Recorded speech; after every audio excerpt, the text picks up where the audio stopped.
Primeiro, nesse dia dos Santos Anjos da Guarda, saber que o grande convite que nós temos é o convite da humildade. Quando nós celebramos a festa dos arcanjos, nós vemos que São Miguel, ele vai vencendo a Lúcifer, aos outros anjos maus decaídos, pela humildade.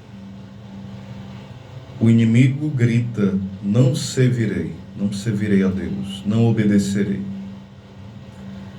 E São Miguel, no seu silêncio adorador, ele diz: quem como Deus?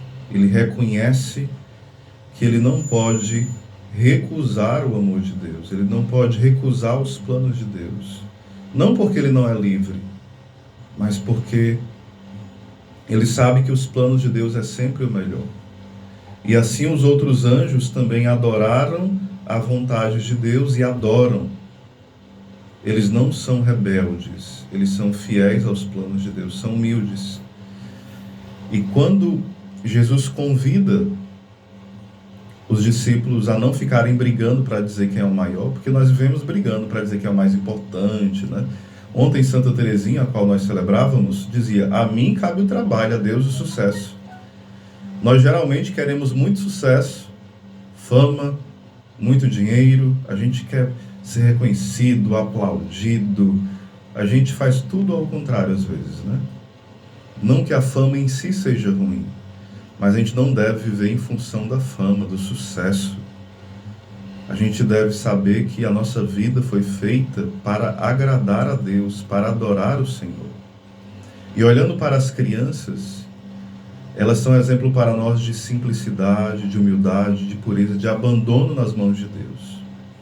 E o Senhor fala: se nós não nos convertermos, se não nos tornarmos crianças, nós não vamos entrar no reino dos céus. Ou seja, se a gente for orgulhoso, amostrado, exibido, vaidoso, sempre brigando para ver quem sabe mais, quem pode mais, quem manda mais, quem lacra mais, nós vamos nos perder.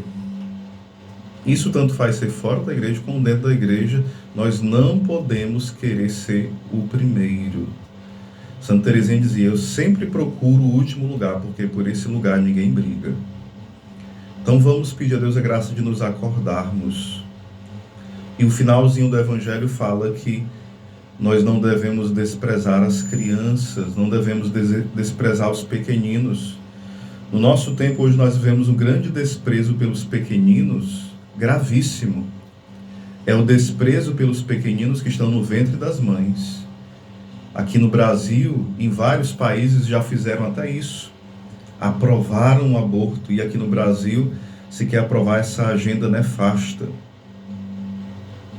Mas os pequeninos, eles são guardados pelo Senhor. Então, lutar contra os pequeninos do Senhor é fazer guerra contra Deus. É fazer guerra contra os anjos de Deus. Então, não queira fazer guerra contra os anjos do Senhor. Não queira fazer guerra contra o céu. Não queira fazer guerra contra aquilo que é transcendente, aquilo que é eterno. Aprovar o aborto é ir contra os pequeninos. Aprovar o aborto é ir contra o céu. Aprovar o aborto é ir contra todo o bom senso. Que hoje o Senhor nos dê a graça de sermos crianças, um coração pequenino, humilde, simples, alegre, abandonado nas mãos de Deus. Que o Senhor nos dê um coração hoje combatente, fiel, livre nas mãos do Senhor. Louvado seja nosso Senhor Jesus Cristo, para sempre seja louvado. Santos anjos da guarda, roguem, rogai por nós.